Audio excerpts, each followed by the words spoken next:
What is going on, guys? In today's video, I will show you the best VEX build in Borderlands 4. So, this is a true minion-focused Deadringer setup that turns the VEX into a battlefield commander rather than just a frontline brawler. Instead of charging into the danger, this build leans into the strategy by letting our Reaper army do almost all the DPS, while you sit back and amplify their power. These aren't just basic summons, the VEX Spectres are lethal extensions of your build that scale directly off your gun's damage and the crit multipliers. I'd say you need to think of them as the ghostly assassins, so constantly applying pressure while you play the commander, by setting up kills and amplifying their destruction. The magic of this build is how efficient and smooth it feels to level. You don't have to go too deep into one skill tree, or wait for high level augments before the build turns on. Instead, you're cherry picking key nodes across the blue and the green trees by stacking immediate value that multiplies the VEX output while making your specters reliable in every fight. They handle the crowd control, and when bosses show up, that's where the Deadringers will truly shine. The specters are deceptively strong, but what pushes this build over the edge is how effortless it scales. Every new weapon, every rep kit and every augment you find will simply translate into more firepower for your minions. While other builds require specific legendaries to work, this one tries on basic things, like the big damage bonus, crit multipliers and sustain uptime on the Deadringer. So overall, this build outputs ridiculous amounts of damage, and the best part is that you can realistically use almost any gun, so shotguns, snipers and even mid-tier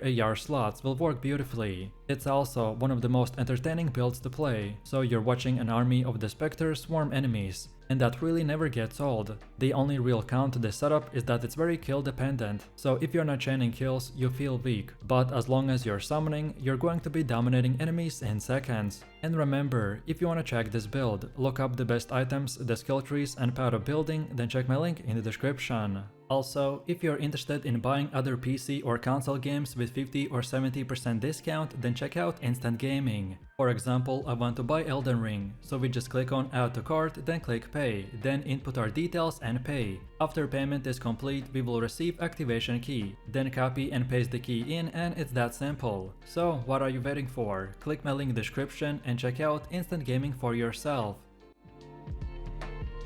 So let's take a look at our skill tree. The backbone of this build is a clever mix between the blue and the green, by maximizing crits, empowering your minions, and making sure that the Deadringer feels like constant rather than a short burst. We start in the blue tree and get the Cold Iron. This one is fundamental pick because it immediately buffs our crit damage, which not only enhances our guns, but also directly boosts your specters, since they scale off the same damage multipliers. From there, we pivot into the green tree for Grave Sight and the Grave Implements. These are two cornerstone nodes that supercharge both our own precision damage and the effectiveness of our summons. Right out of the gate, you're stacking crit multipliers that make both you and your army terrifying. And this is where the build really is different from the typical rush capstone mentality. Instead of just investing points into one tree, just to unlock a flashy top-end skill, we cherry pick the most valuable nodes. That means grabbing Grave Assault for cooldown sustain, then the Grain Fields for the stacking damage buffs, and Prismatic Weaponry for the weapon synergy. You don't need to chase flashy mechanics, because the raw numbers will carry this build.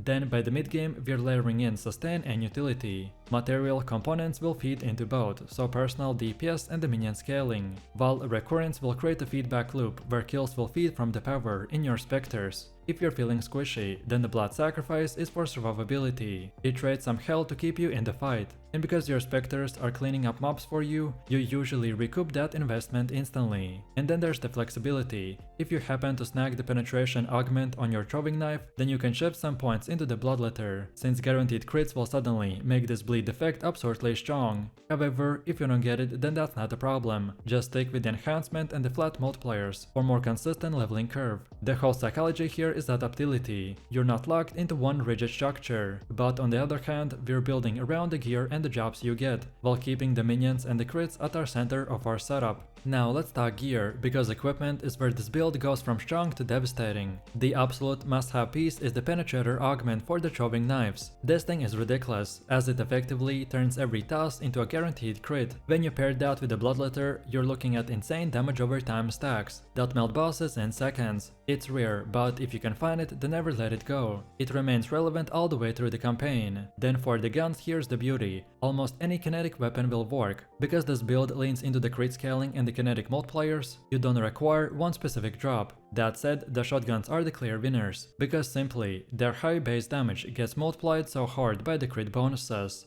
A Jacob shotgun with a crit ricochet effect will work, but even a mid-tier Vladov AR or the dual burst rifle can work as well. Then underbarrel attachments add another layer of power. You want to get spread launchers, knife launchers and the shotgun underbarrels, as they are top tier, especially since they have internal cooldowns that you can bypass by the weapon swapping. This means if you're running multiple guns with strong underbarrels, then you can chain them endlessly for insane amount of burst windows. Then the rep kits are our pacing tool. The EMP damage payloads will make your shotguns and the snipers punch like a truck. Cooldown reduction will keep the dead ringer on the field more often, and lifesteal or the movement speed will help to smooth out our survivability gaps. And the psychology here is simple. Prioritize the raw base damage, then stack the crit multipliers and let your specters scale alongside. Unlike other builds that need specific synergies, the Dead Ringer VEX is forgiving, so you can just use what you find and the build still works. Now onto the upgrades and the class mods. Throwing Knife will benefit massively from the damage EMP payload, which stacks perfectly with the penetrator to turn each crit into a nuclear strike. For the rep kit, the 3 best options will remain consistent, so 200% EMP damage, 100% cooldown rate or lifesteal or the movement speed. You're not really tanky by design, so any healing or the pacing tool that you can stack will make the gameplay feel much smoother. On top of it, class mods are where the things get spicy. They're harder to get early on, so don't stress too much, but ideally you want to look for anything that buffs the grave site, the best defenses or the bloodletter. If you're lucky enough to have the penetration, even a small percentage boost will translate into big gains, because of how much your minions will multiply your stats. So think of mods here as the force multipliers. They don't define this build, but they just push it to the next level. Then when it comes to farming, if you're looking for a reliable early game farming spot, then Sydney Pointy Legs in the Hungering Plain is the perfect for this build. The wave of Reapers will give you a ton of momentum, and the boss will melt quickly thanks to your burst damage. The encounter will drop solid loot,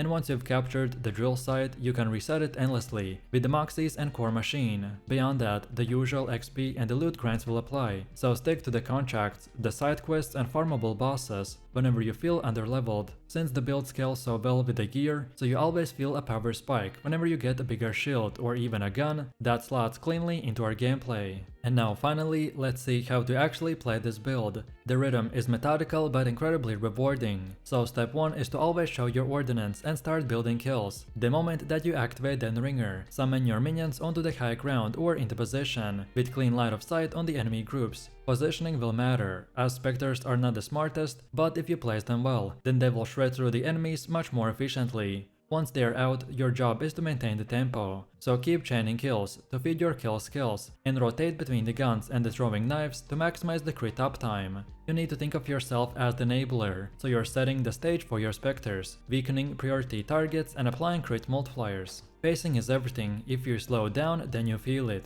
Kills will drop down and sustain falters, and even the Dead Ringer's cooldowns will leave you exposed. But when you play aggressively, keeping momentum alive, then the build snowballs. Every kill stacks higher, every crit hits harder, and your Reaper army grows more relentless. And this is my favorite part, where most builds will start strong but taper off as the fighter goes on. The Dead Ringer VEX will ramp up. The longer you fight, the more unstoppable you feel, until the entire room collapses under your army, and you're left to pick up the weapons, while the whole battlefield gets destroyed.